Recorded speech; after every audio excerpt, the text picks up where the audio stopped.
tous! Alors aujourd'hui je suis ravie de vous retrouver pour vous faire une vidéo haul avec des produits que j'adore. Alors oui, je suis une tricheuse puisque les produits que je vais vous montrer, je les ai déjà un petit peu testés, mais en même temps personnellement je ne conçois pas de vous faire un haul sans tester les produits parce que tout simplement je trouve que ça rend le haul plus complet et surtout c'est moins chiant et long qu'une revue traditionnelle.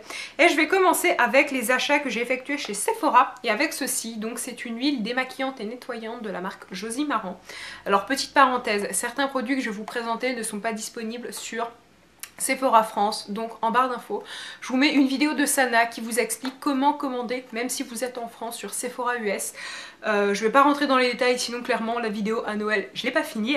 Mais si ça vous intéresse et si vous êtes curieuse, vous pourrez vous renseigner auprès d'elle. Et donc voilà comment se présente l'huile de Josie Maran. Et très clairement, ce produit c'est un petit amour. Comme je vous l'avais expliqué, en fait je n'avais plus de baume démaquillant ni d'huile démaquillante. Donc je me suis premièrement tournée vers cette chose. Je vous ai fait une petite vidéo sur cette cochonnerie parce qu'il n'y a pas d'autre terme, c'est une cochonnerie. J'avais détesté ce baume. C'est une huile 3 en 1. Elle va nettoyer votre peau, la démaquiller et l'hydrater, la nourrir. Alors, sachant que si vous avez une peau extrêmement sèche, je vous conseille quand même de mettre une crème hydratante. Si vous avez une peau mixte ou grasse, vous pouvez tout à fait vous arrêter là et vous verrez vraiment que votre peau est jolie, souple, douce et absolument pas, et je tiens à mettre l'emphase sur ça, absolument pas grasse. Ce n'est pas une huile qui va vous laisser un film gras. Je sais que certaines huiles peuvent avoir cette particularité. Celle-ci absolument pas. Je n'ai jamais testé d'huile qui va laisser ma peau aussi douce après, c'est-à-dire que je l'applique comme n'importe quelle autre huile. À noter qu'elle est un tout petit peu plus épaisse, donc quelques pressions. Je mélange comme ça avec ma main, j'applique sur mon visage, je viens bien masser mes yeux. Ça peut être un tout petit peu plus long si vous mettez du mascara waterproof, et vraiment après vous venez rincer avec de l'eau tiède et ça va juste laisser votre peau très jolie, très apaisée, toute douce, absolument pas asséchée. Peu importe votre type de peau, cette huile peut vous convenir. Je sais que certaines personnes, après s'être démaquillées avec de l'huile ou un baume, aiment venir nettoyer leur visage, et là vraiment il n'y a pas besoin, c'est marqué noir sur blanc sur l'emballage. Et d'ailleurs un autre point, la marque Josie Maran est tip top au niveau des soins. Du make-up, j'ai pas vraiment testé, mais ce sont des produits non testés sur les animaux. Cette huile-ci en particulier, elle est enrichie en huile d'argan. Donc si vous êtes adepte de ce genre de démaquillant, je vous conseille vraiment de vous tourner vers elle parce que c'est un petit bonheur. Ensuite, deuxième produit que j'ai acheté chez Sephora, ça va être ceci. Donc c'est un fond de teint de la marque Marc Jacobs. Et là, très clairement, c'est lui qui m'a appelé. Le stand était près des caisses, et lorsque je l'ai vu, je l'ai swatché sur ma main et j'ai dit il me le faut. Parce qu'il est vraiment très très bon. C'est-à-dire que c'est un fond de teint qui va faire un vrai travail d'unification, qui va vraiment faire en sorte que votre peau soit plus jolie, mais pour autant vraiment imperceptible. C'est-à-dire qu'il surfe un petit peu sur la vague des fonds de teint qui ne se voient pas mais qui en même temps font un travail de foufou sur votre peau. Celui-ci, je ne dirais pas qu'il est d'une couvrance de malade. En même temps, si vous cherchez un fond de teint haute couvrance, faut pas rêver, ça se verra que vous avez mis une bonne dose de fond de teint sur le visage. Donc là, si vous cherchez quelque chose qui va unifier votre peau, qui va la rendre plus jolie, plus lisse, etc., ce fond de teint peut être génial parce que vraiment, il se voit très peu. Donc je pense vraiment aux personnes qui ont envie d'être maquillées sans pour autant que ça ne se perçoive trop. C'est un fond de teint qui pourra vraiment leur être adapté. Puis un autre point positif, c'est qu'ils ont pas mal de choix de teintes. Moi, j'ai pris la teinte la plus pâle, sans déconner.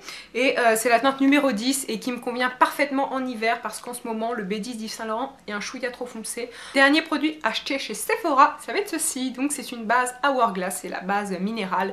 Et très clairement, si vous avez la chance de pouvoir tester cette marque, testez cette base-ci parce que c'est la meilleure base au monde, de la planète, de l'univers, de partout. Elle est géniale parce que elle vient lisser votre grain de peau, elle fait en sorte que votre maquillage tienne mieux, s'applique mieux, elle vient minimiser l'apparence des pores et des ridules. Elle rend juste votre peau très douce, vraiment très lisse, veloutée, et pour ça je l'adore. Certaines personnes même n'appliquent que ça lorsqu'elles ont une peau qui est relativement sans défaut. Son seul défaut, et non des moindres, c'est son prix, puisqu'elle coûte hyper cher. Il faut vendre sa mère, son rein, son pied et que sais-je. Le full size de ce produit là coûte aux alentours des 70 $, taxes comprises. Moi là j'ai pris un format voyage qui est tout de même très suffisant, et ce format-ci coûte aux alentours des 20 $. Mais c'est vrai que si vous pouvez tester cette marque, elle est assez chère, mais elle fait vraiment des produits de haute qualité, surtout pour le teint. Je sais qu'ils ont un fond de teint pour les peaux grasses qui est juste génialissime. Alors autre produit acheté, et cette fois-ci à la baie. Alors la baie, pour les Français, ça ressemble un petit peu aux Galeries Lafayette, c'est ceci. Donc c'est la poudre universelle libre de chez Chanel, et très clairement, je ne dis pas que c'est un achat que je regrette, mais lorsque je suis passée à la caisse, parce que voilà le problème des comptoirs avec une marque spécifique, c'est qu'il n'y a pas les prix, en tout cas là il n'y avait pas le prix. Et lorsque je suis passée à la caisse et que j'ai vu que cette chose coûtait 66 $ avec les taxes, j'ai un petit peu fait la tronche. Bon, je l'ai prise quand même, mais ça m'a quand même vraiment, mais alors vraiment fait mal au cœur. Concrètement, pour une poudre, je trouve ça beaucoup trop cher. Mais voilà comment elle se présente. Alors après, si on établit un rapport quantité-prix, ça va encore parce que vous en avez 30 grammes. Et 30 grammes de poudre, je peux vous assurer que ça dure très très longtemps. Si vous l'utilisez de façon quotidienne, facilement ça peut vous tenir plus d'1 an. Donc voilà. À ce niveau-là, on peut dire que c'est intéressant. Et au niveau de la poudre en elle-même, de ses qualités, je la trouve très très bien parce qu'elle est très fine. Je m'en sers même pour venir poudrer mon anti-cerne. Et surtout, elle va matifier le teint vraiment sur la durée.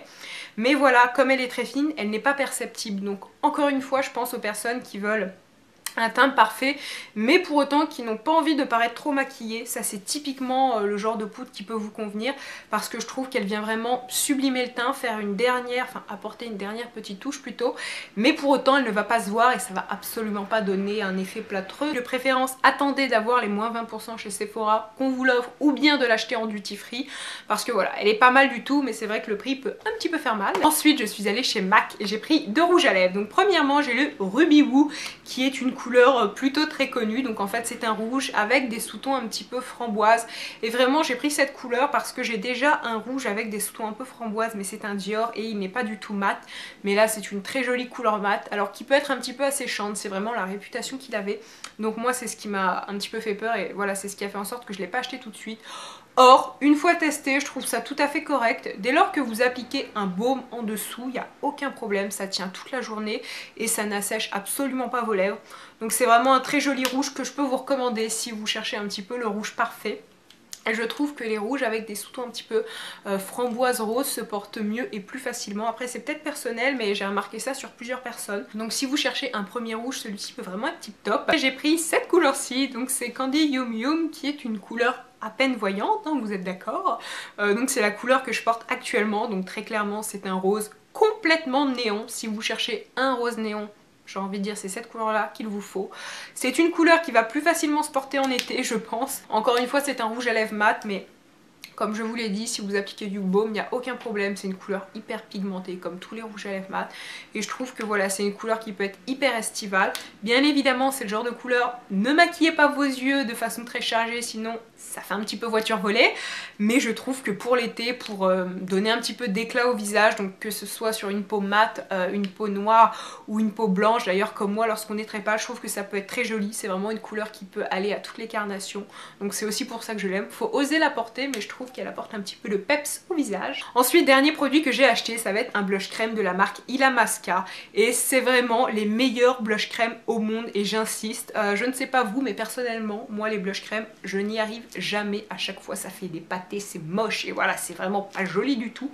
Avec celui-ci, aucun problème, il s'applique très facilement. Je vous conseille de l'appliquer avec un pinceau biseauté, vous verrez que ça va tout seul et surtout ce que j'aime, c'est cette couleur. C'est un bois de rose et pour moi, c'est un petit peu la couleur intemporelle qui va à toutes les carnations, à tous les maquillages et très clairement le matin lorsque vous devez vous maquiller très vite et que vous n'avez pas le temps de réfléchir quoi va avec quoi, et bien cette couleur-ci est de rigueur parce que je trouve qu'elle sied vraiment à toutes les carnations. Voilà, mon haul est fini, j'espère vraiment qu'il vous a plu. Je vous fais à tous de très très gros bisous et je vous dis à bientôt. Bye.